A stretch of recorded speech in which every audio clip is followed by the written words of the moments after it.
नमस्कार. महाराष्ट्र प्रदेश राष्ट्रवादी काँग्रेस पार्टीचे प्रांतिक सदस्य तसेच विविध सामाजिक शैक्षणिक क्षेत्रात काम करणारे मुस्लिम समाजाचे नेते, कोकण बँकेचे संचालक आणि आमचे मित्र बशीरभाई मुर्तुजा KTVच्या स्टुडिओमध्ये आले आहेत. बशीरभाई, तुमचे स्वागत आणि तुम्हाला शुभेच्छा. नमस्कार. आज आपण बशीरभाईंची संवाद आणि चर्चा साधणार आहोत.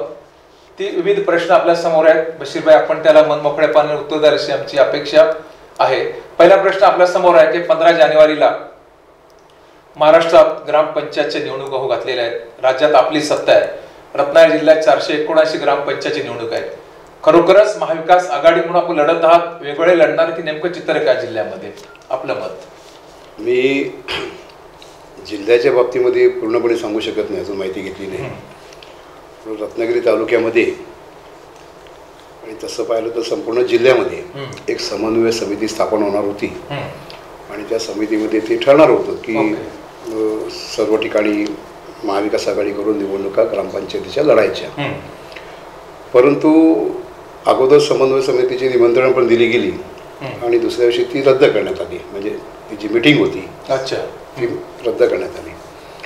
कुठे काय घडलं हे काही माझ्या माहितीत नाही, परंतु मला असं वाटतं की वरूनच असे निर्णय घेण्यात आले की ग्रामपंचायत म्हणजे गाव पातळीवर या निवडणुकांमध्ये चिन्ह नसतं, चिन्हावर लढायचं नसतं. बरोबर.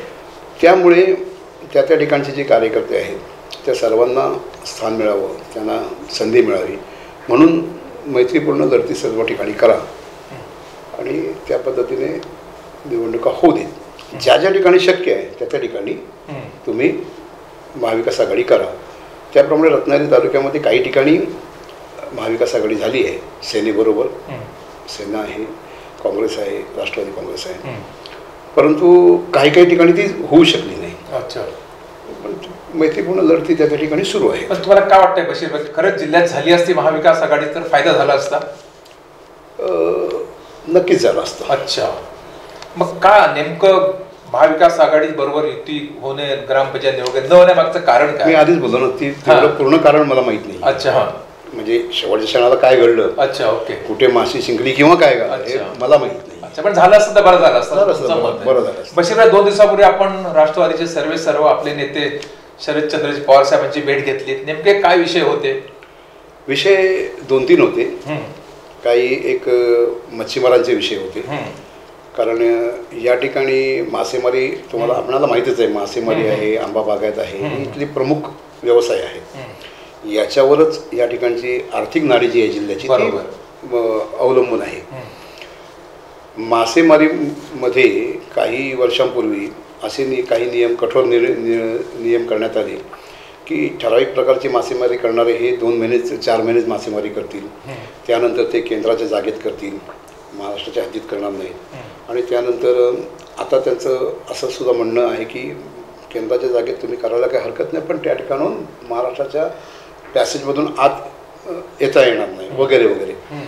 तर त्या संदर्भात मी पवारसाहेबांची, त्यांचे काही नेते मंडळी आहेत मच्छीमारी संस्थांचे, संघटनांचे, त्यांना घेऊन पवारसाहेबांना भेटलो आणि त्यांनी आम्हाला त्याप्रमाणे या खात्याचे जे मंत्री आहेत त्यांना फोन करून सांगितलं की यांचे जे प्रश्न आहेत त्याच्यातनं मार्ग काढा, आणि त्याप्रमाणे त्यांनी तसं आश्वासन दिलं. आणि आम्ही त्या ठिकाणी जाऊन त्यांच्यावर 35 मिनिटं चर्चा देखील केली, जे मत्स्य व्यवसाय मंत्री आहेत अस्लम शेख यांच्याशी, आणि त्याच्यातनं मार्ग पण निघाले. दुसरा पण एक त्याच्यामध्ये गोष्ट होती की काही एक जागा होती ती पोलीस खात्याला गेलेली आहे आणि ती पोलीस खात्याचं तिथे कार्यशाळा, ट्रेनिंग सेंटर सुरू होणार होतं सागरी याचं. त्यामुळे पोलिसांना त्या संपूर्ण जागेमध्ये मच्छीमारांना येण्यासाठी मज्जाव केला होता, परंतु मासेमारांना तशा प्रकारची दुसरी जागा कुठेच नाही, पर्यायी जागा नाही आहे. आणि मासेमार 3ऱ्या टप्प्याचं काम जे सुरू आहे मिरकारवाडा जेट्टीचं, त्या ठिकाणी तो रॅम्प होणार आहे, परंतु तो रॅम्प अजून झालेला नाही आहे. तो त्यांच्या प्लॅनमध्ये, नकाशामध्ये आहे. तो जेव्हा होईल त्यावेळेला एका वेळेला 50 बोटी त्याच्यावर दुरुस्तीसाठी काढता येतील, परंतु आजच्या घडीला त्या ठिकाणी 5-5 बोटी तरी आम्हाला त्या पोलिसांच्या जागेमध्ये घेऊन दुरुस्त करता याव्यात. त्या दुरुस्त केल्या नाही तर कदाचित एखादी बोट बुडूसुद्धा शकते आणि त्याच्यावर असलेले खलाशी हे त्यांच्या जीविताला धोका निर्माण होऊ शकतो. म्हणून आम्हाला तो रॅम्प होईपर्यंत तात्पुरत्या स्वरूपात ती मिळावी म्हणून देखील मी पवारसाहेबांकडे विनंती केली आणि साहेबांनी लगेच त्या ठिकाणी जे आपले गृहमंत्री आहेत अनिल देशमुख साहेब त्यांना तसं सांगितलं. ते आले त्या ठिकाणी साहेबांबरोबर, ते देखील मिटिंगमध्ये होते आमच्याबरोबर, आणि त्यांनी तसं ते त्वरित त्याप्रमाणेच्या सूचना देऊन ते आम्हाला तात्पुरत्या स्वरूपात का होणं पण ती जागा सध्या मच्छीमारांना त्या ठिकाणी बोटी दुरुस्त करण्यासाठी परवानगी त्यांनी पण बशीरभाई, खरोखरच मच्छीमार आजही नाराज आहेत महाविकास आघाडी सरकारवर म्हणा, शासनावर म्हणा, की त्यांचे प्रश्न सुटत नाही, मार्गी लागत नाही. हे नेमकं खरं आहे की आपण ह्या मताशी सहमत आहात? मच्छीमार जे आहेत हे यंत्रणेच्या विरोधात नाराज एवढ्यासाठी आहे की आतापर्यंत त्यांच्या बाबतीत जे निर्णय घेतले गेलेले आहेत ना, ते शासन जेव्हा जेव्हा निर्णय घेतं तेव्हा काही सायंटिस्ट लोकांना बोलावून त्याच्यावर अभ्यास सत्र करून ते सायंटिस्ट लोक त्याच्यावर निर्णय घेतात. परंतु त्या समितीमध्ये मच्छीमार कधीच नसतात. खरं म्हणजे ही जी मासेमारी आहे, ही मासेमारीची जेव्हा कमिटी कधी बसते त्यावेळेस त्याच्यातले जे तज्ज्ञ मच्छीमार आहेत अशा काही लोकांना जर घेतलं तर ते सोपं होईल. कारण आता असं आहे की जसं शेती ही पूर्वी माणूस हाताने नांगरायचा, नांगर धरून हाकत होता ना, बैलगाडी बैल असायची समोर जाऊन, जोत असायची, जोताने नांगरायचा.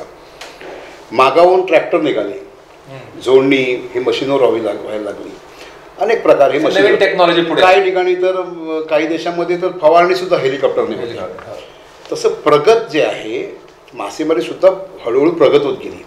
सुरुवातीला या एखाद्या ठिकाणी रापण लावून लोक मासेमारी करत होते, मागाहून छोट्या 2 सिलेंडरच्या बोटी, त्याच्यानंतर 4 सिलेंडर, काही लोकांनी मोठे नेट, पर्सिस्टंट नेट आणले. आता ही जी प्रगत मासेमारी आहे, शेवटी प्रगतीला कोणी रोखू शकत नाही. ही जी मासेमारी आहे ही जर आज आपण रोखायला गेलो तर विषय असा होतो की या ठिकाणी ज्यांनी यामध्ये एवढी मोठी गुंतवणूक केली आहे आणि त्याच्यावर अवलंबून असलेली लोक आहेत, म्हणजे मासेमारीमध्ये जेव्हा मासेमारी करून बोट जेव्हा किनाऱ्याला येते त्या ठिकाणी ती रिकामी करणारे वर्कर्स असतात, त्यानंतर त्या ठिकाणी त्याच्यातली काही मासे घेऊन बाजारात विकणाऱ्या महिला असतात, त्या ठिकाणी रिक्षा टेम्पो लागतात, त्या ठिकाणी बर्फाचे कारखाने चालतात, त्या ठिकाणी एक्सपोर्टसाठी त्याच्यावर प्रक्रिया करणारे कारखाने असतात, त्याच्यामध्ये लोक नोकरीला असतात. ह्या सर्वांवर त्याचा परिणाम होऊ शकतो. आणि समजा आमच्या इथले जर मोठे मच्छीमार आम्ही थांबवले तर तो मासा बाकीचे लोक तेवढ्या प्रमाणात कॅच करेलच असं नाही. आणि मग काय होणार, तर गुजरात असेल, त्याच्यानंतर केरळ असेल, कर्नाटक असेल, गोवा असेल, इथले ज्या मोठ्या बोटी आहेत ते येऊन तो मासा घेऊन जातील. आणि मग आपलं, आणि हे झालं आहे गेल्या 5 वर्षांमध्ये जर आपण जर महाराष्ट्राचं जे मत्स्य उत्पादन आहे हे जर पाहिलं तर ते कमी झालं, गुजरातचं गोव्याचं वाढलं. बशीरभाई, काही वर्षापूर्वी आपले मित्र उदय सामंत राष्ट्रवादी सोडून सगळ्यांना घेऊन शिवसेनेत गेले, पण आपण तिथं राष्ट्रवादीमध्ये झाल्यात म्हणून एक संकट मोचक म्हणून आपल्याकडे पाहिले जाते. नेमकी ती वेळ आणि तो विषय आठवला की तुमच्या मनात काय भावना निर्माण होतात? मला एवढं नक्की माहिती आहे की मी ज्या पक्षात आहे हा पक्ष पवार साहेबांचा पक्ष आहे, आणि शरद पवार हे एक असं नेतृत्व आहे की त्यांना प्रत्येक क्षेत्रातला पूर्ण अभ्यास आहे, आणि त्या अभ्यासाच्या जोरावर त्यांनी अनेक असे म्हणजे प्रश्न आहेत ना ते अत्यंत चुटकीसरचे आमचे सोडवलेले आहेत. मग एवढं मोठं नेतृत्व आपल्याकडे असताना आपल्याला दुसऱ्या ठिकाणी काही काळची गरजच नाही. असेल काही काळ सत्ता असते, काही काळ नसते, तो काय राजकारणाचा भाग आहे, परंतु असं नेतृत्व सोडून दुसरीकडे जाणं हे मला तरी पटत नाही. याचं माझ्याकडे उदाहरणं आहेत की जेव्हा पवारसाहेब ज्या वेळेला सुरुवातीला मुख्यमंत्री झाले, त्यानंतर जेव्हा ते देवगडमध्ये आले होते तेव्हा त्यांनी पाहिलं की कोकणातली जमीन ही लागवडी खाली आलेली नाही आहे, आणि इथला जो आंबा आहे त्याला संबंध जगामध्ये डिमांड आहे. त्या ठिकाणी त्यांनी विचारणा केली आमदारांनी की इथे अशा प्रकारची लागवड का होत नाही आहे. लोकांनी सांगितलं इथे कातळ आहे आणि ह्याच्यामध्ये लागवड करण्यासाठी जास्त खर्च येतो. पवारसाहेबांनी मंत्रिमंडळाच्या बैठकीमध्ये त्यावेळेला 100% अनुदानाचा निर्णय घेतला, ज्यामुळे आज आपण पाहतोय की प्रत्येक डोंगरावर, प्रत्येक ठिकाणी दगडामध्ये, कातळामध्ये, मातीमध्ये आज आंब्याची त्यावेळेला कलमं लागली गेली, कारण 100% अनुदान होतं. आणि म्हणून खड्डे करण्यासाठी पासून ते सगळा खर्च मिळू लागला, आणि म्हणून जी पडीक जमीन होती ती बागायती खाली आली, आणि त्याचे आज आपण परिणाम पाहतो की आज किती मोठ्या प्रमाणावर. तेव्हा तुम्हाला शिवसेनेमध्ये याची ऑफर होती काय सामंत साहेबांची? होती. आजही आहे का? नाही, त्यावेळेला होती. त्यावेळेला होती, कारण त्यांचे माझे पूर्वीपासूनचे अत्यंत जवळचे संबंध होते. ज्या वेळेला 2004मध्ये त्यांना उमेदवारी मिळाली त्यावेळेला मीही उमेदवारीसाठी इच्छुक होतो आणि माझं नाव त्यावेळेला जवळजवळ फायनल झालं होतं. आणि मी उदय सामंतांचे माझे इतके जवळचे संबंध होते, ते मलासुद्धा एवढं अगदी मानाने हे करत होतं की मी माझा जो क्लेम होता, माझी जी ही होती संधी होती, मी त्यांच्यासाठी त्यावेळेचे पवारसाहेबांना आणि त्यावेळेचे आमचे राज्याचे अध्यक्ष आर.आर. पाटील यांना मी स्वतःहून सांगितलं की नाही, उदयाला द्या, मी त्या माझा पूर्ण पाठिंबा द्यायला देईन म्हणून. तर एवढी घट्ट मैत्री होती, सगळं काही होतं. मग त्यामुळे ते बोलवणारच मला आणि म्हणून त्यांनी सुद्धा मला बोलवलं होतं त्यावेळेला की नाही तुम्ही आमच्याबरोबर चला. एवढंच नाही की त्यांनी त्यांच्या वरिष्ठांकडे देखील तो फोन दिला होता त्यावेळेला आणि त्यांनी देखील मला सांगितलं होतं, उदय ज्याप्रमाणे सांगतात त्याप्रमाणे त्यांनी आम्हाला ऑफर दिली होती की आम्ही तुम्हाला विधान परिषदेवर घेऊ, तुम्ही शिवसेनेत या. परंतु मी स्पष्टपणे सांगितलं की मी साहेबांना सोडून कुठेच जाणार नाही, पवारसाहेबांच्याच पाठी राहणार आणि त्याप्रमाणे मी आहे. पण मध्यंतरी सोशल मीडियावर एक क्लिप होती म्हणा, बातमी अशी व्हायरल झाली होती की बशीरभाई शिवसेनेच्या वाटेवर, पण अशी नेमकं खरं आहे की काय? खोटं आहे ते. अच्छा, खोटं आहे. मी कधी मनामध्ये माझ्या कधीच जरासुद्धा असं आलं नाही की मी शिवसेनेत जाईन किंवा इतर कुठल्या पक्षात जाईन, असं कधीच माझ्या मनात नाही आलं. मी सत्तेत, मला त्याचा काही फरक पडत नाही, मी सत्तेत असेल नसेल काही असो. मी राजकारणामध्ये समाजसेवेमध्ये हे फक्त आणि फक्त माझा एक आवड आहे म्हणून मी आहे. इथून त्या ठिकाणी काही मिळवायचं आहे किंवा काय बनायचं आहे यासाठी मी नाही आहे राजकारणामध्ये. पण बशीरभाई, मुस्लिम समाज कधी काळी काँग्रेसमध्ये होता, कोकण काँग्रेसचा बालेकिल्ला म्हणून ओळखला जात असे, पण आज मुस्लिम समाज राष्ट्रवादीमध्ये आहे, काँग्रेसमध्ये आहे, शिवसेनेत आहे, इव्हन भाजपमध्ये पण आहे, विखुरलेला आहे. आपल्याला काय वाटतं, आपण एक मुस्लिम समाजाचे नेते म्हणून आणि एक राष्ट्रवादीचे नेते म्हणून नेमकं काय?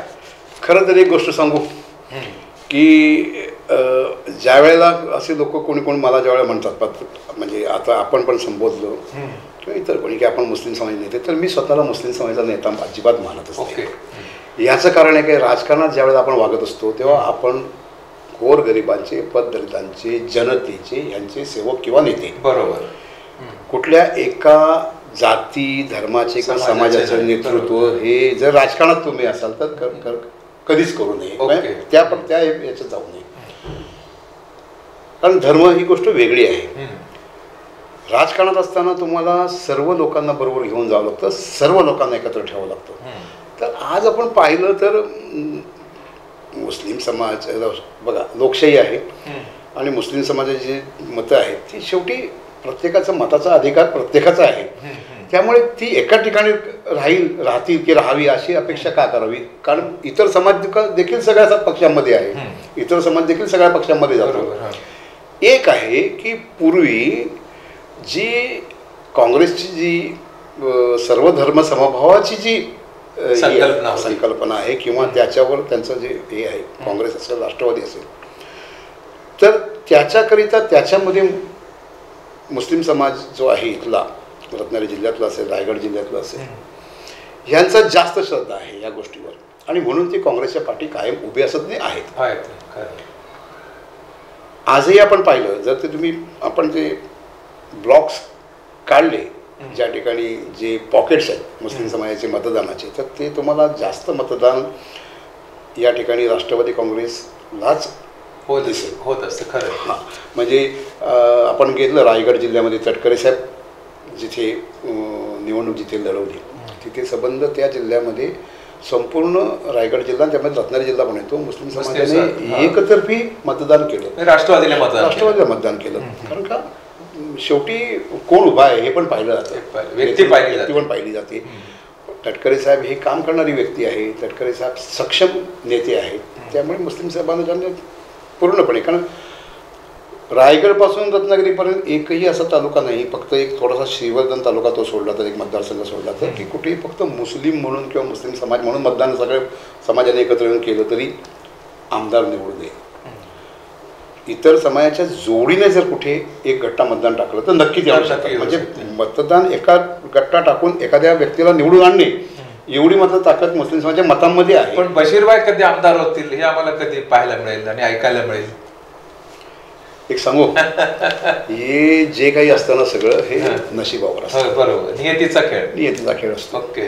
जर माझ्या नशिबात लिहिलं असेल की मी आमदार होईल तर नक्की होईल, पण मी त्या अपेक्षेने कधीच वागत नाही आहे. किंवा तशी राजकारण खेळता दिसते मला देखील. नाही असेल तर होईल, नाही झालं तर काय फरक पडतो. आज ज्या ठिकाणी माझ्या नेत्यांकडे मी जातो, जेवढं त्यांना महत्त्व दिलं जातं, जे निवडून आलेले आमदार आहेत तेवढंच महत्त्व साहेब मला पण. आणि काय पाहिजे खरं, मी जेव्हा एखादं काम घेऊन गेलो साहेब मला प्रेमाने बसवतात, विचारपूस करतात, विचारतात काय काम आणलंय काय आहे, आणि ते काम ते मार्गी लावून देतात, बस झालं. आणि काय म्हणजे एक प्रकारे एखादा जेव्हा आता आमच्या रत्नागिरी तालुक्यामध्ये आमच्या मतदारसंघामध्ये आमच्या पक्षाचा आमदार नाही आहे, काय हरकत नाही, पण ती सक्षमता, त्या सक्षमतेने साहेबांपर्यंत पोचून ते काम मार्गी लावण्याचं एवढी सक्षमता माझ्यामध्ये आहे. आणि साहेब मला त्या दृष्टिकोनातून माझ्याकडे पाहतात आणि मी कामं करून देतो, याला महत्त्व आहे. म्हणजे रत्नागिरी जिल्ह्यात राष्ट्रवादी कुठे आहे असं जर माझा प्रश्न असेल तर आपलं उत्तर काय असेल? असं आहे ना, चिपळूणमध्ये आमचे आमदार आहेत. खेडमध्ये जो मतदारसंघ आहे, खेड आणि दापोली मंडणगड, या ठिकाणी थोड्याशा फरकाने आमचा म्हणजे हे पराभव झालेला आहे. यावेळेला गुहागरमध्ये सुद्धा पराभव झाला, परंतु बऱ्यापैकी म्हणजे फार कमी मताने झालेला आहे. राजापूरमध्ये काँग्रेस होती, काँग्रेस बरोबर आम्ही होतो, त्यामुळे तिथे देखील पराभव तो झाला, तो कमी मताने झाला. आता जर भविष्यामध्ये त्या दृष्टीने काम, हे सुद्धा गेली 5 वर्ष आमची सत्ता नसतानाचे हे रिझल्ट आहे. आता सत्तेमध्ये आम्ही आहोत, आणि सत्तेमध्ये आम्ही आहोत. आता सत्ता सुरू झाल्यापासून कोरोना होता, पण जसा जसा कोरोना कमी होतोय तसं तसं प्रत्येक मतदारसंघामधून त्या ठिकाणचे जे कार्यकर्ते आहेत किंवा त्या ठिकाणचे जे नेते आहेत ते कामं करण्यास त्यांनी सुरुवात केलेली आहे. आणि काल मुंबईमध्ये आपण बघाल तर आता नगरपालिकांच्या ज्या निवडणुका येत आहेत पुढच्या वर्षी, त्याचे एक जे मतदारसंघातले विधानसभेला आणि लोकसभेला उभे असलेले जे उमेदवार पडले त्यांची एक मिटिंग घेतली होती. त्यामध्ये प्रांताध्यक्ष होते, त्याच्यामध्ये दादा होते, मुशीर साहेब होते, बरीच नेते मंडळी होती, जितेंद्र आव्हाड साहेब होते, तर अनिल देशमुख होते. तर त्या ठिकाणी सन्माननीय दादांनी त्या ठिकाणी स्पष्टपणे सांगितलं की आम्ही स्वतः पाहिलं की ज्या साधारणपणे तुम्हाला सांगतो, औरंगाबाद असेल, नगर असेल, भिवंडी, कल्याण, अमरनाथ या बऱ्याच ठिकाणी जे आता नगरसेवक आहेत आणि काही माजी नगरसेवक असे 101 लोकांनी राष्ट्रवादीमध्ये प्रवेश केला इतर पक्षांचे. मग त्याच्यामध्ये ते वंचित आघाडीची लोकं होती, मनसेची काही लोकं होती, MIMची लोकं होती, त्या लोकांनी प्रवेश केला. म्हणजे लोकांचा विश्वास आज या ठिकाणी राष्ट्रवादीकडे जास्त तत्परतेने लोक पाहू लागलेली आहेत, जास्त आशेने पाहू लागलेली आहेत. बशीर भाई, महाराष्ट्रात 3 पक्षाचं आघाडी सरकार आहे, राष्ट्रवादी, काँग्रेस आणि शिवसेना. काय वाटते आपल्याला ह्या सरकारविषयी? आपण 2 मिनिटात बोलायला झालं तर आपलं मत काय असेल? नेमकं कसं चाललंय कामकाज सरकारचं? अगदी उत्तम चाललंय. कारण आपल्यावर जी संबंध जगामध्ये महामारी आली होती, ह्या महामारीचं जर आपण पाहिलं तर मुंबई एक अशी गोष्ट आहे की त्या ठिकाणी अत्यंत घनदाट लोकसंख्या आहे. म्हणजे त्या ठिकाणी संपूर्ण देशातील लोक एकत्र येऊन राहत आहेत. आणि आपण स्वतः पाहिलं असेल की छोट्या छोट्या गल्ल्या पण आहेत, झोपडपट्टी पण आहे, मोठ्या मोठ्या बिल्डिंग आहेत की एकेका बिल्डिंगमध्ये आपल्याकडचं एक गाव किंवा एक शहराची लोकसंख्या एवढे सुद्धा कॉलनी आहेत. परंतु ह्या सर्व लोकांना कंट्रोल करणे आणि त्या कोरोनाच्या महामारीपासून त्यांना वाचवणे किंवा त्यांचं संरक्षण करणे याकरिता जे अतोनात ज्याप्रमाणे मेहनत घेतली गेली, तशा प्रकारचे काही नियम केले गेले, तशा प्रकारचं त्यांना उपचारासाठी काही गोष्टी उपलब्ध करून दिल्या सरकारमार्फत गेल्या, ते जर आपण पाहिलं तर अगदी म्हणजे मुख्यमंत्री नवीन असताना देखील हे सर्व अत्यंत चांगल्या पद्धतीने झालं. 3 पक्षांनी एकजूट करून हे केलं, जे सत्तेत असलेल्या 3 पक्षांनी. त्यामुळे लोकांचा विश्वास त्या ह्या महाविकास आघाडीवर पूर्णपणे बसलेला आहे. आणि ही महाविकास आघाडी पूर्ण 5 वर्ष हे आपलं कार्यकाल पूर्ण करणं. बशीवर नवीन वर्षाला सुरुवात होणार आहे. कोरोनाचा अजून गेलेला नाही, कोरोना संपलेला नाही, नवीन विषाणू प्रदेश सापडलेले आहेत. एक नेते म्हणून, एक नागरिक म्हणून जर जनतेला आव्हान करायचं झालं तर आपण KTVच्या माध्यमातून कशा प्रकारे आव्हान कराल? मी लोकांमध्ये एकच सांगेन की कोरोना हा जो रोग आहे, हा 6 फुटापेक्षा किंवा 5 फुटापेक्षा जवळ येणे, मास्क आणि संपर्कात एकमेकाच्या राहणे, गर्दी करणे, मास्क न घालणे, यामुळे तो अनेक म्हणजे एकापासून दुसऱ्याला होत असतो. आणि म्हणून ही दक्षता आपण सर्वांनी घ्या. सण असतील, न्यू इयर असेल, ही दक्षता घेऊन साजरी करा. असं नाही आहे की एका ठिकाणी गर्दी करूनच न्यू इयर साजरा करता येतो. आपण आपल्या घराच्या अंगणात बसूनही न्यू इयर साजरा करू शकतो. आज सोशल मीडिया एवढं प्रगत झालेलं आहे, आपण आपल्या घरात बसून अनेकांना संदेश देऊ शकतो. आज आपण आपल्या मित्रमंडळींना फोनवर सांगू शकतो, व्हॉट्सॲपवर सांगू शकतो. आणि म्हणून कुठेही अशी गर्दी करून आणि कुठेही कोरोना संपला आहे असं समजून वागू नका. कारण कोरोनाचा बराचसा भाग हा संपला आहे आता. पण जाता आता पुन्हा असं होऊ नये की ही महामारी पुन्हा जोमाने उभी राहू नये. कारण आपण सुरुवातीचा काही काळ हा सर्वांनी विसरता कामा नये की किती सर्वांना त्रास होऊन बसला आहे. अनेक अशी लोक आहेत की ज्यांच्या घरामध्ये सर्व काही, पण जे अनेक अशी लोक आहेत, हजारो लाखो लोक आहेत, गरीब लोक आहेत की त्यांच्या घरामध्ये रोज जेव्हा ते राबतील तेव्हा त्यांची चूल पेटेल, तेव्हा ते खातील. आणि म्हणून या सर्व लोकांकरिता आपण सर्वांनी एकजुटीने आपल्या मनापासून ह्या सूचनांचं पालन करूयात आणि कोरोनाला दूर ठेवूयात. शेवटचं ते ज्याचं शेपूट राहिलं आहे हेही आपण अशाच पद्धतीने वागलो तर ते संपून जाईल. राष्ट्रवादी काँग्रेस पार्टीचे प्रांतिक सदस्य बशीरभाई मुर्तुजा बऱ्याच वर्षानंतर KTVच्या स्टुडिओमध्ये आले, आमच्याशी संवाद साधला आणि अतिशय सर्व प्रश्नांना मन मोकळेपणाने उत्तर दिले. बशीरभाई, तुम्हाला पुन्हा एकदा शुभेच्छा.